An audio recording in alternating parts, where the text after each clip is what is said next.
Hello and welcome to Sikkim Ko Kura by Sikkim Ko. I am Shirin Eden and today we are here to discuss mental health, specifically in relation to Sikkim. We'll focus more on Sikkim, but we'll also talk about a little bit about what's happening outside, if possible, because we have today with us interesting guests, both clinical psychologists, Dr. Sangela Dorjee and Dr. Sibi Poulose. Mr. Poulose is from Kerala, and and he's visiting Sikkim. So we thought, why not take this opportunity to discuss mental health with him because he has lived in the U.S., practiced there for some time, and now he's back to India and he's practicing in Uttarakhand, Kerala as well, I guess, right? So it will be interesting to see, a mix of the local perspective and a national, global perspective as well about mental health in general. Because in today's time, we all know everybody is going through a lot of stresses. We have the culture is changing, the society is changing. So many things are evolving, and we are seeing a lot of transformations happening. So mental health has become a challenge in this aspect. So we thought we'll take this opportunity to have a discussion because these two are both academics as well. They are both. He's already completed his PhD and she is pursuing a PhD. So I have requested them not to get too much into academics, but they still will, I think. And but it'll be interesting, huh? You'll try not to, but it'll be interesting. Like even like academics, if we can break it down in simple language, that'll be good for us to know. And the reason behind having this podcast was also to go in depth into mental health in Sikkim, because so far I don't think we've seen a lot of in-depth discussions, and not to academic, not to have more about personal experiences, talk more about personal experiences, how to how to address mental health issues in general. So with that, I would like to begin with the same question that I had asked before. I had asked this to before is when how do you address mental health issues? If I think that I need to see a mental health professional, what is the process? That's the simple, the first step towards seeking help. So what would you, any of you can go ahead, how you would go about what's the process of seeking help? Help. Okay. See, first thing what we need to understand is mental health is as important as our physical health. Uh, Often now it's becoming popular because it was underlined, and why it is important. I would say as important as it's more important than the physical health, because there are a lot of things like we have our regular blood work, the physical checkup. We go to a doctor regularly. We have a family doctor or a personal doctor, and and then we go to gym regularly to take care of our physical fitness, and we are so much concerned about how do I look, how my body, my like all the features, everything we are pretty much. And then there is a big marketing that's, and the whole world supports it, but how much do we actually uh, ask about uh, how is my mental health is. And we all know, suppose you feel like not in a good mood, you feel so low, I won't say depressed or anything, you don't have any motivation to, not even have the motivation to go to gym or work out, because that's why I said it is more important, because your body follows your mind. And that is why when we need a help, when do we seek mental health help, is when I realize I'm not able to function properly, not able to be, I don't have peace of mind, and then I'm not able to approach people. Situations are so stressful, and when I'm not able to function the way I wish, and then as I'm expected of, that's the time when we actually look for a, I need some help, because I don't have enough motivation. I don't feel to do something. And that's the first thing, like I can't Recognizing that recognizing, you like, yeah. have a problem. So it's important for us to know mental health is more important than our physical health. You think it manifests in physical ailments also when you have mental health issues, right? There's a whole topic, psychoneuroimmunology, Oh yeah, my God, related to that's that. a tongue twister. And everybody's aware of psychosomatic. Yeah, Ah, You know, yeah, yeah, that's everyone knows that psychosomatic. I mean, like, but and it is true a little bit. yeah, it is true, and that is why we need to. And then when do we seek help? Mm.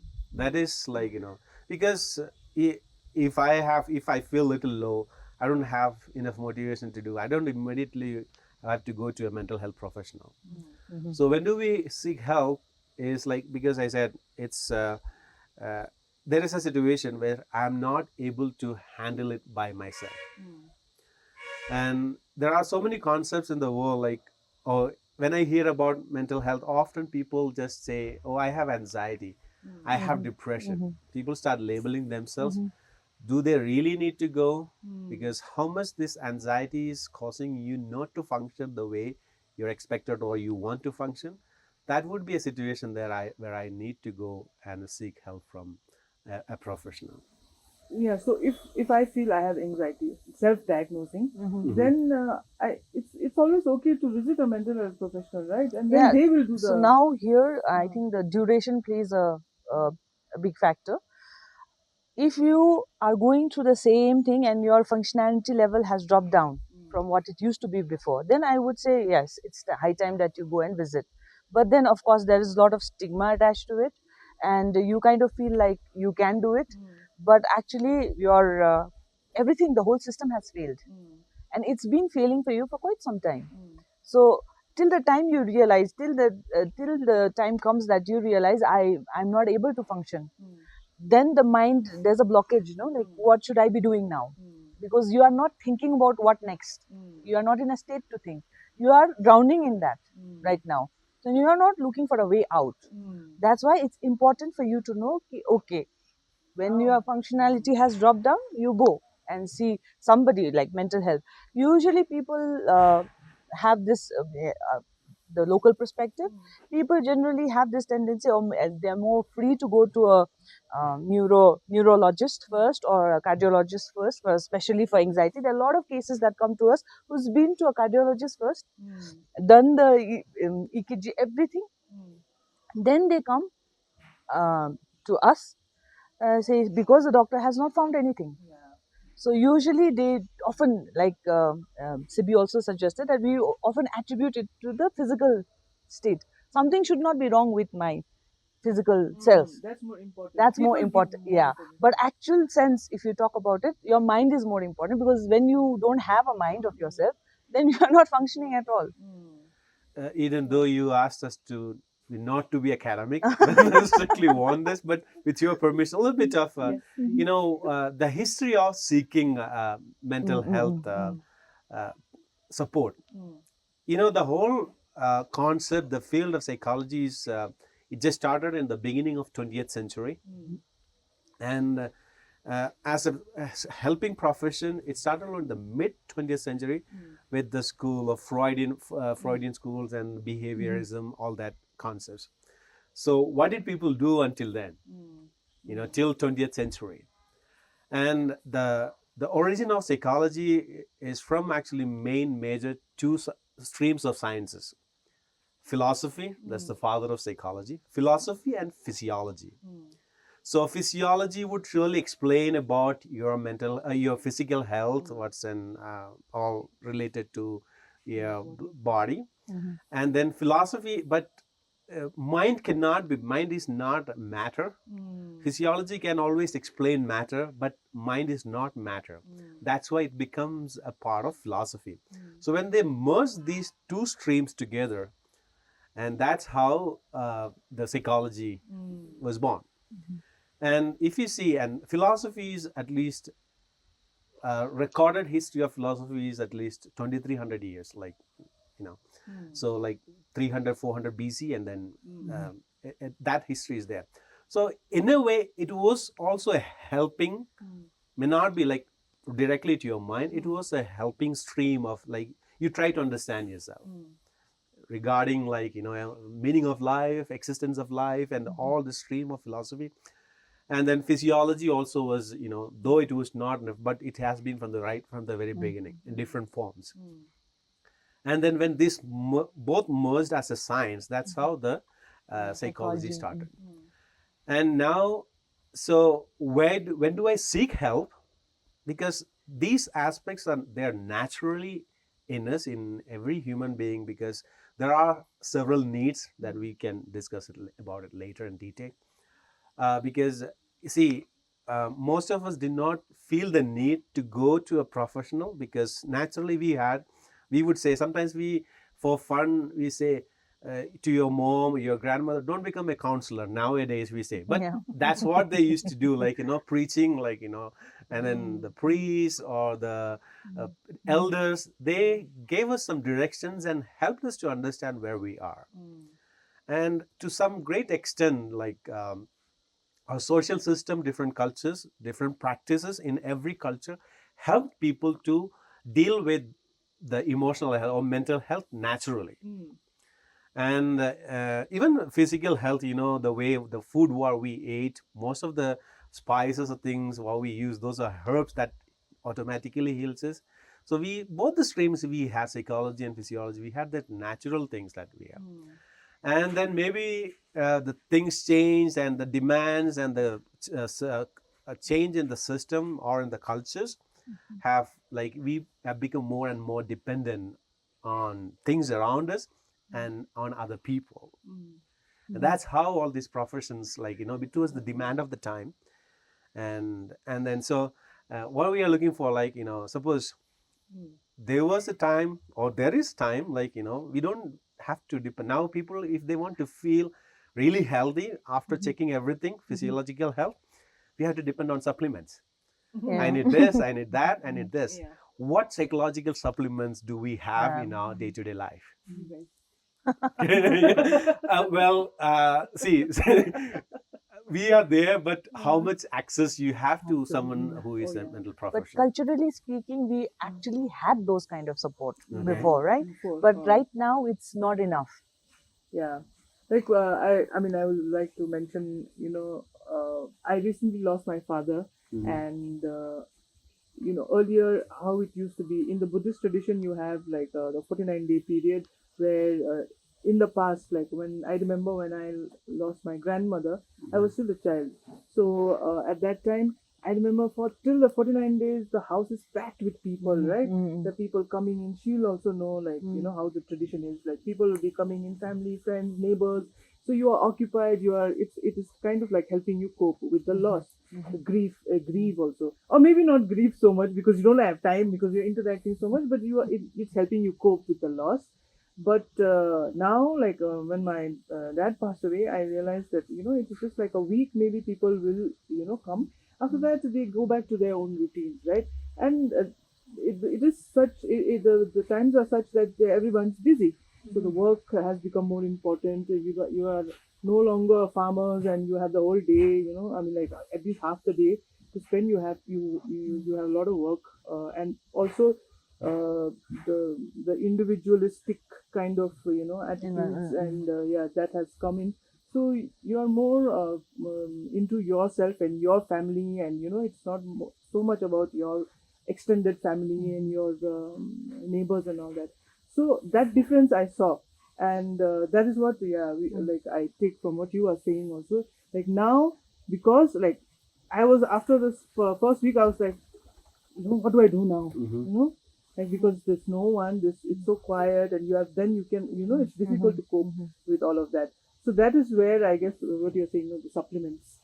That's that's where it Yeah. comes in, and you might have to seek help if you Yeah. might have to now really go for therapy, meet Yeah. counselors, and talk to them, and yeah, help you cope with the situation, right? Yeah. I mean, what? Yeah. Yeah, she said, like, for us, then what is the supplement? One that comes to my mind is your other friend, other family member is your Mm. mental health supplement. Mm, We need other people. Like, mm, as you mentioned, when a trauma happens in the family, a death or some mishappening, and then all people come and then you share and it may not be like any psychological counseling or nothing, like, just being together, because we human beings are made like that. Most dependent being on the planet are human beings. And that's why Aristotle said man is a social animal, because we need each other. Without each other, we cannot survive. We might think like, I don't need others. I'm independent. I have everything what I need. That's where we have these misconceptions about things. Yeah, And especially when you are dealing with a loss, right? I used to wonder. You come, so many people come when you're grieving. So many people come and they ask you what happened. And you are retelling the whole story again and again. And I used to wonder how can people deal with it, because that's my level of thought, right? Now when I think of it, it's actually making you realize, no, that acceptance comes seeps into you when you are repeating the same story again and again and again. You're not only telling the other person what has happened, but you're also telling yourself you have had this loss, and I might be able to learn how to deal with it or cope with it. This is my actual sense mein, practical way mein, that's the coping that is happening, right, at that point of time. So nowadays it is not like the structure, the family structure that we used to have, it's actually disintegrating, especially in our society, culturally. So it is changing. It's like we live in a village, but we have a nuclear families mostly, like that kind of thing. So that social support is not there anymore. That coping mechanism or the pills that you're talking about, supplements that you're talking about, is no longer there. So we need another kind of supplements now. So what are these other kind of supplements? So you can treat your counselor or your psychologist as a Mental supplement, health supplement, yeah. not as someone that you go and you tell the problem, they will give you this Solution. to do. Yeah, solution. That's the kind of thing they have, no? The mental health workers, we always have to fight because people think we have a solution for their problem. That is not the truth. We don't have solution. Forget about your problem. I don't have solution for my own problem, right? But I'm much more equipped to help you deal with your issues. That is what the whole idea is about when you talk about counseling or when you talk about therapy, right? So yeah, Yeah, so, because it is again, related to the physiological. I mean, those are the, what do you call them? Doctors, medical, those who look at the body. I don't know. So, like physicians. physicians. Yeah. So physicians, people are used to going to them and getting a medicine and getting cured.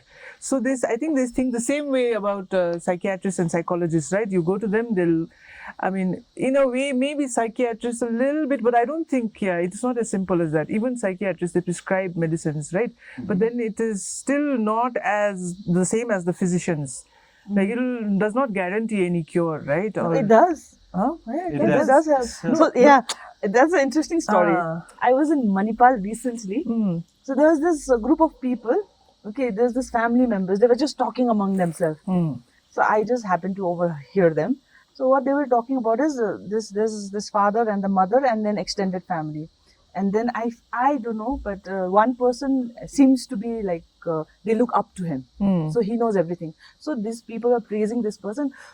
If you were not there, so we wouldn't be able to handle this kind of situation and this and that they were talking. So intrigued a little bit. So then this other person says, oh, he has bipolar disorder. So the son has a bipolar disorder, and then this person who they look up to has gotten them down to Manipal to get him checked. So they have admitted the person and they are there to have a cup of tea. So now this person says, bipolar बिमारी त ठिकै हो, दबाई चाहिँ खानु हुँदैन. He is admitted in the hospital, and yet this person is saying bipolar बिमारी त ठिकै हो, but it means like bipolar बिमारी is okay, but he shouldn't be taking medicine. Medicine ले चाहिँ like do गडबड. Yeah. Like that kind. So that's like a mindset that people have generally. Then this wife, the the man's wife and the child's mother, she was more into like, no, actually we have to see counselor because he will learn more, he will tell more to them rather than to us. So it seems like she already knew about this. It was not a new affair for their family, right? Then there's the other person who's boosting this family member. Like, the guy is really good. एकदम अचम्म personality को थियो क्या. If he wants something, he will get it. Like that kind. So, like it's almost like saying like he had a one-track mind. And so that is it is. So, what is not bendable is breakable.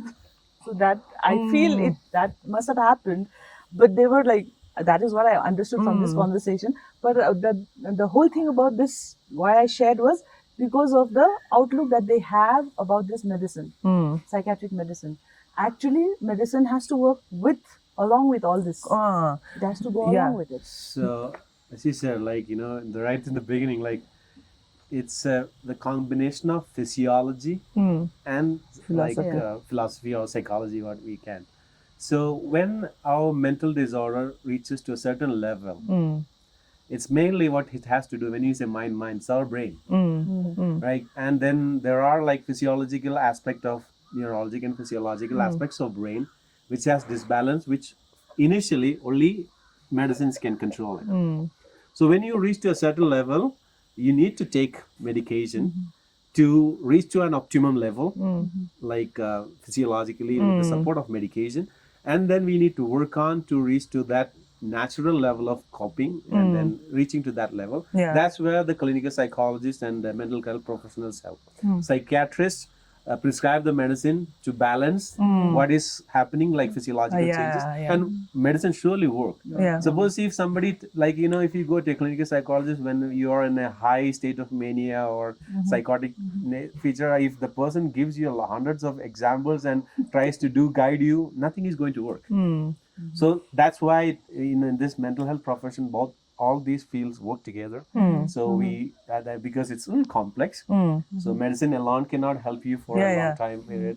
And then just sometimes when the situation is pretty intense, you cannot just do with the counseling, or it's as she mentioned, like, if it's bipolar, like, we'll just do counseling and it's not going to work.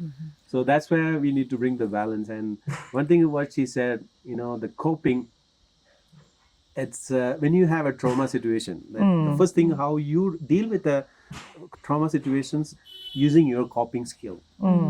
And what we can call, like, what I'm lacking or what I'm missing sometimes is my coping skill. And coping skills come from our social health. So coping is like, what is coping? Like, I don't have to cope myself, like, when it comes to other person is present, how do I cope with that situation? Whether it's like, when it's a challenging situation, how do I cope? And so social health is, if it's diminishing, that naturally leads to mental health issues. So if we see, we can just say, these days people don't have any interest. We are not able to come together, as you mentioned, 49 days of grieving, and because people don't have time. So what do we do? And then all these aspects, cultural practices, naturally helped us to have this coping skill mainly. And then coping skill we work on, like, with other people. And one of the reasons, like, earlier in every culture, we had bigger families, more kids. Sometimes you feel completely neglected. Sometimes you feel accepted. Now when it comes to a nuclear family, and then when I don't have, because so naturally the context, and then culturally we are losing the coping skill because of we are not having more interaction. So key to, like, what are the actual supplement, as I mentioned, other person, other friend in your family, in your neighborhood, in your workplace, other person use your mental health supplement, because that the other person in your life helps you, whether positive or negative. Okay. Somebody who is a negative or positive. Thank you for highlighting that. They will help you, to work on your coping skill. And then when you are confronted with a challenging situation, a trauma, somehow it doesn't affect you as bad. It affects when you don't have the coping skill. And then, interesting thing, like certain normal practices, since I'm staying with my friend's family, every 2 hours they have tea. Okay. And then I said, every 2 hour tea, then I'm saying, do they really need the tea? It's not the tea. It's actually, we need to come together, and we don't do it consciously. Okay, this is a socializing time for our social health, for mental health. No, it's quite natural. Every time when you come, you don't even focus on I'm like, I'm talking, but naturally you talk, you share things that happens, and then that's how you work on your social health. That enables your mental health, or coping with the stressful situations. Because yeah, drinking tea like we were talking about. Yeah, so culturally, Mm. we are changing. The Mm. society is changing. Mm. So how rapid the changes Mm. depends on whether we can take it or not, like you said before. So I feel like nowadays children are no longer participating in all this kind of activity. Mm. I remember when we were young, when we were having tea, they used to fill the top of the tea, this cover, and then give us, and we used to, because we were, Like yeah, this, like yeah, this, we used to yeah, drink. because they would say kids should not drink tea that much because we'll have hearing problem All later on. excuses to So not give us not give tea. us tea. So those kind of things, that's the kind of thing, the environment that we were into. But now things have changed. Lately I've seen kids are given more freedom because parents, like our generation parents, Mm. we have become more like a provider. We are trying to compensate the things that we did not have. So what we had everything. What we did not have was freedom. Mm. So now we are giving our children ample lot of freedom, Mm. freedom to do what they want to do. So the children, they don't have a and like proper ability to think. So what they are going to do with this freedom? Mm. They are going to utilize it in a different manner, Mm. right? Mm. So Yeah. that is what is happening here too nowadays. Yeah, one way, like if you ask the kids, like teenagers today, hey, why you don't want to join, like SES Plus? We're sharing tea and having tea, and then some elders have come. The first answer what would come is like, it's so boring. Yeah, yeah, you know, yeah, Everything yeah. is boring. everything is boring, and then so therefore, why would I spend my time which I'm not interested in, which I feel like, and then how things become boring in our life is like, suppose if I have tasted or experienced something that more interesting and intense, if I have to look for, suppose, I don't know, any delicious food, like nice biryani I have tasted, and if I'm giving some normal plain food, and then which Yeah. would you prefer? Mm. Surely, because I have tasted, Yeah. and maybe when and maybe we didn't have so much exposure. So listening to elders, and then it was so interesting, like because you want to know what is happening in the basti or whatever, like those things are there. We had that curiosity. Now, whatever you want, anything in the world, it's on your fingertips. So why should I waste my precious time being with these boring people and then working on? That's the concept, like naturally. And then the whole shift in the mental health field happened in the beginning of 20th century with in as 21st century, like when internet became so handy, everything was easily accessible, and it's so interesting and engaging. Mm. Yeah, yeah. And then but it's there where when we lose that balance of the not telling, like immediately force cut off everything and then be with the elders, or share your thoughts and whatever you feel, everything that's not in present context, that's not possible. Same thing, give away all the gadgets what you have been using them, that's also not not going to be happening. Like, at the same time, when how it is hampering, why the mental health issues, coping skills are so poor, it's becoming poorer and poorer. Yeah. The reason is because I don't have any social interaction.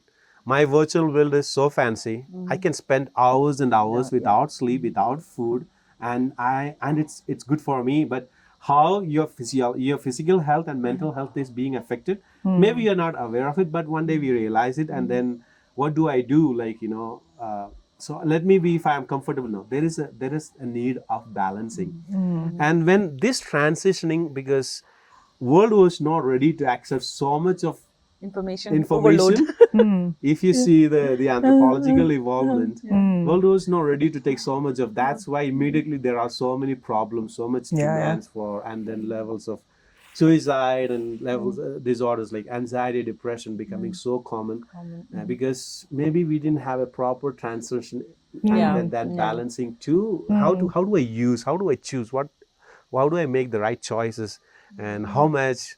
And these are the things, like when we bring the balance, when we have more exposure, we need more prudence to make right choices, and that's the way because earlier we didn't have this challenge because choices were very few. So there are few choices, then I pick few. I mean, that did good for me. When there are so much of things, how do I make the choices? That will surely decide how I feel. Am I happy? Am I feeling good physically and emotionally? and psychologically. Yeah. So that's one of the aspects. Like I came across something. No, all these chemicals, hormones, right? Endorphins and what is it? What is all the Serotonin, serotonin? neurotransmitters. All these. What are they called? Neurotransmitters.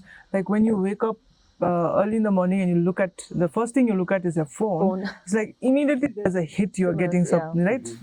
When you look at the phone, it's automatically just giving you this sudden charge, and that's not good for you. I mean, I read something like that recently, and I tried to do it one day. One day I was like, no, I will not. And then the next day it was back to the, while I'm in bed only, I'm looking at my phone. Yeah, this is the challenge everybody is facing, I guess. And then, like what you were talking about, I think parents are also not equipped to handle this kind of situation. The transition you were talking about, why it's been difficult is the parents themselves are so new to this whole thing that we don't know how to control. Like you said, choices can be controlled now also. It can be, but we don't know how.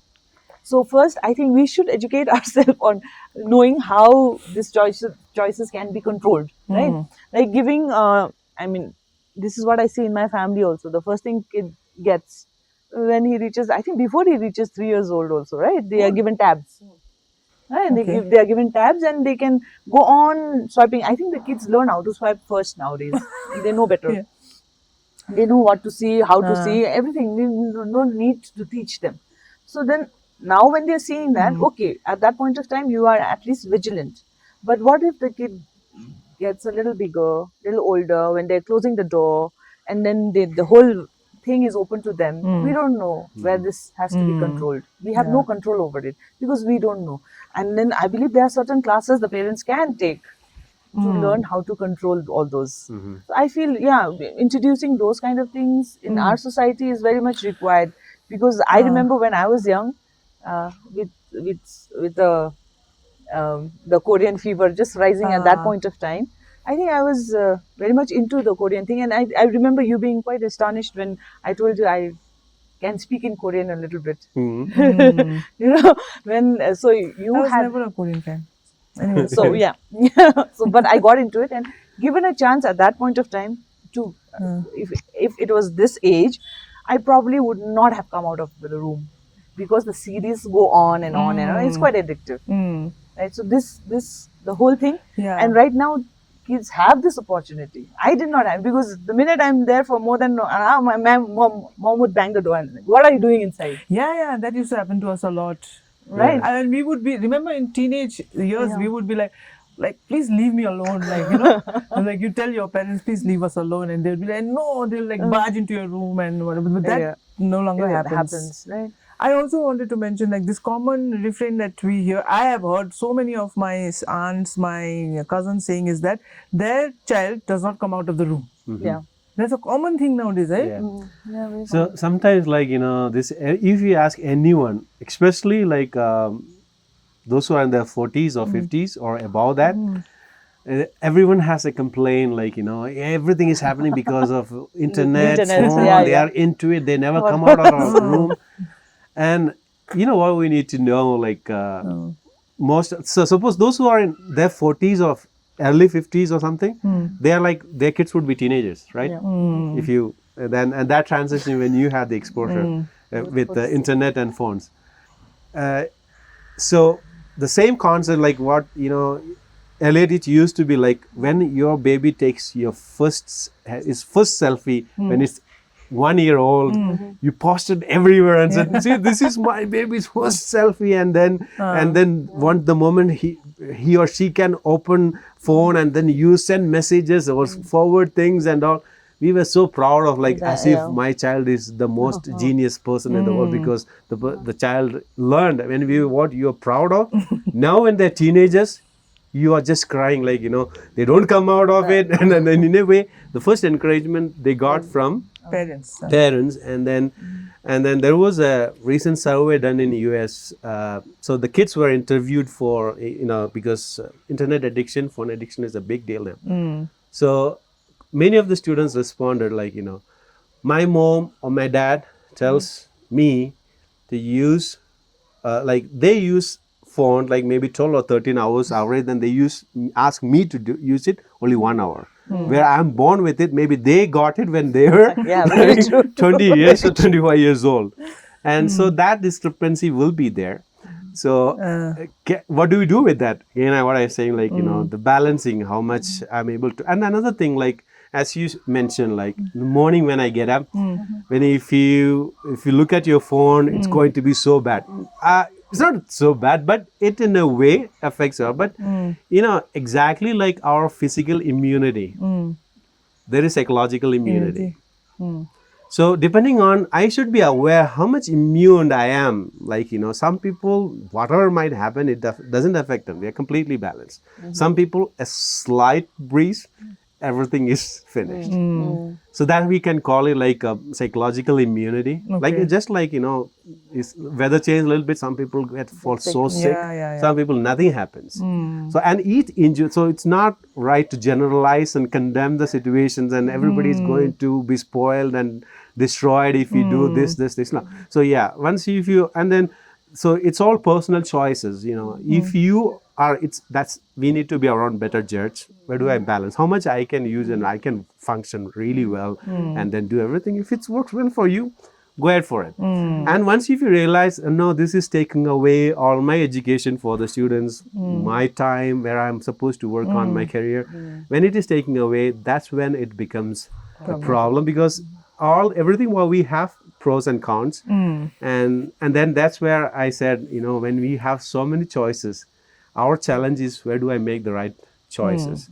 How much I need, and how much I can go ahead with, and that awareness, if we don't have, then some of our mental health professionals will be able to help you. Hey, this where you need to bring some balance, and then this is where you need to bring back. Otherwise, once if you lose the balance, we know how bad it can go.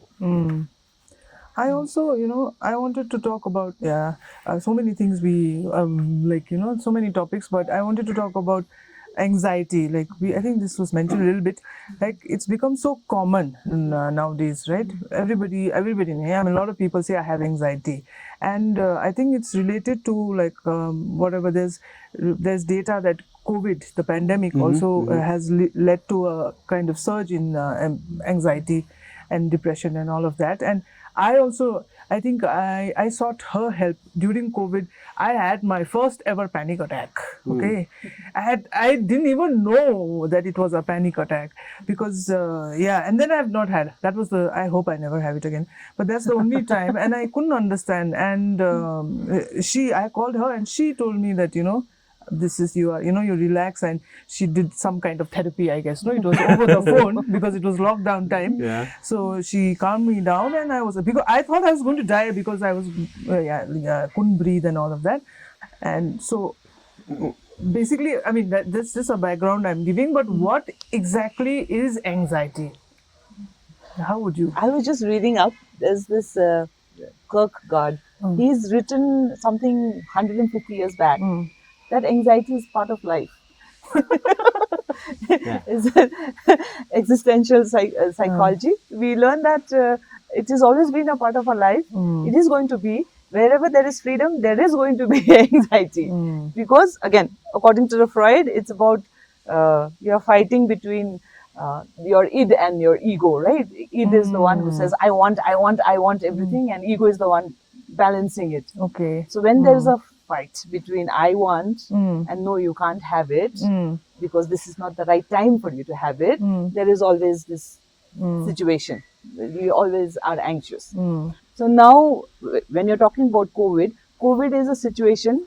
I think anxiety was already there, but since COVID came, everybody gave it more emphasis on the fact that, fear of the unknown or something like that, because there's a lot of uncertainty there. So everybody felt like, okay, now, and it was a big thing also, the worldwide shutdown and all that, it might have created a lot of uncertainty among the people, right? So maybe that's when people realize, okay, this is a problematic thing. But then anxiety has always been a part. Okay. It is a part of it, and it helps us deal with certain things also. What difference is, the different problematic thing about it is the coping mechanism that we have is not sufficient enough to deal with the stresses of today's life. The kind of life that we live, our the supplements that we're taking is not enough. We need more supplement. It's basically that. Would So- you like to add? Sorry, I wanted to ask. Sorry, Mr. Sibi. Yeah. I wanted to ask, like in Sikkim's context, since we have not been talking so much about Sikkim, like what have you seen, in terms of anxiety? Okay. Most of the people, since we live in the hills, we have it. I think it's hereditary for us to have this. The situation, everything leads us to that. Oh, Like okay, for that's example, how. let's say I remember when I was going for a college. I used to have a train ticket for 12 o'clock. My father would, push me to go to the place at. I think we would drive around 4 in the morning. We have a train at 12. We will stay in the train station and wait. But we cannot take a chance. We'll wait for 4 hours, but we will not take a chance of that missing. So it's like it's imbibed in us through our ancestrally. We are there. What can we do about it? Okay, huh. It's been part of the culture also. So he's laughing because whenever you also, right? It's there in us. Yeah. Whenever I tell him we have to be prepared because that way, though that road is not good, this and that, the Like, recent journey. Is she saying we are still very primitive, the people? See, like, forgive me again being a little bit academic background, like, because to make the concept clear, she mentioned, like, from Kierkegaard, like, anxiety, optimum level of anxiety is essential for us to function. Okay. Okay. Anxiety is not a bad thing. Okay. If you ask, anxiety is like, what level? Okay. I'll explain it. Like primitive world or any living creature on the planet has this natural surviving instinct. And this natural surviving instinct is when you are confronted with a challenging situation, fight or flight. You fight it or you run away. And so when there is a confronting situation, then that's why naturally with the fight or flight, this anxiety is created. And with level of how much how much your mind functions, then accordingly you fight it. And then always, like, when you have a certain situation, you have to fight. Certain situation, you have to fly. That's where the decision making happens. And that's when the Freud gave all his 8 defense mechanism. Based on it all arises from anxiety. Okay. And how do I defend myself in all these anxiety situations? Disorders arising from anxiety, you are saying? Defense mechanisms. Oh, defense mechanism. Okay. Defense mechanism we use, like, we're not going detail. Okay, That okay. if somebody is interested, they Okay, can sir. surely Google it or search it. And so that is how. And then what is the reason for my, like, so suppose, like, I need proper blood sugar. If I don't have blood sugar at all, I'm not going to function properly. My blood pressure, if I'm not going to, the same way anxiety is essential for us to function. Otherwise, if I don't have optimal level of anxiety, I don't have any motivation to function. I will not prepare. I will not say, like, things are okay. And sometimes when some people get into certain habits, like, they're like, the filtering of their analytical brain, like, goes down, and then I don't care. I'm cool. But that's actually sometimes, whatever we can call it, that happens. So therefore, and then when do we get into, like, as you mentioned, like, it does have, like, a certain aspects of cultural impact, how you have been trained. And then your anxiety is reduced when you have maximum exposure. Because if I have met like 100 people, and when I meet one person, it doesn't, like, because if you ask many of the teenagers today, like, because of the like diminishing social health, if other person is a threat, other person is an anxiety creating element. So therefore, when we have this situation, so exposure gives, like, kind of helps you to reduce. Once if I have gone through these many difficulties, now I know what is going to come. So this is created by uncertainty. That's why that creates anxiety. And in common man terms, what is anxiety and what is depression? Like, depression is like, mourning, or like being in the past Okay. and mourning on it. That's depression, being in the past. And then worrying about the future is your anxiety. Anxiety. So and then we forget Can to you be have in the both? present. We can have like certain Yeah. elements of it, but most important part is today now. Past, of course, it will be there. Future, it has to come, and then but I forget about this, and then I like to live in the future. That we can call I'm in a stage of anxiety. I'd like to hang on to my past, maybe certain level of depression. I'm not talking about clinical depression or clinical anxiety. So There's a difference between clinical depression and just depression. yeah. What is the difference? It's just the terminology that people use. Like clinical is more severe. It's severe form, so there are certain guidelines that we have to follow. There are certain signs, like the categories that has to be there for us to diagnose someone with clinical depression. But nowadays, youth, I'm like us also. I'm feeling depressed. Yeah, so that's not That's I feel not low. That's not a clinical depression. Then there are criterias by set up norms, and the criteria is fulfilled. Then you need to have medication, and you need to have like mental health professionals' help. So if I'm feeling depressed or I'm feeling anxious, that's quite normal for everyone, and I know how to deal with it.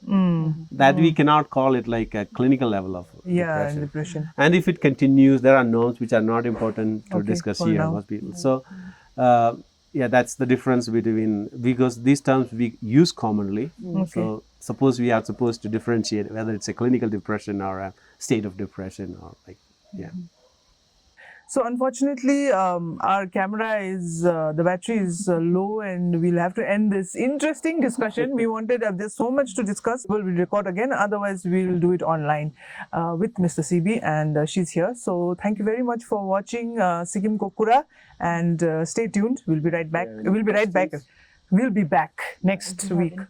Oh, and sorry, if you have any questions, Dr. Sibi is you can send it to us. You can leave it in the comments, or you can send it to us at contact@sikkimko.com, and we'll send it to both of them, and they will try and answer it if possible. Thank you very much. Bye.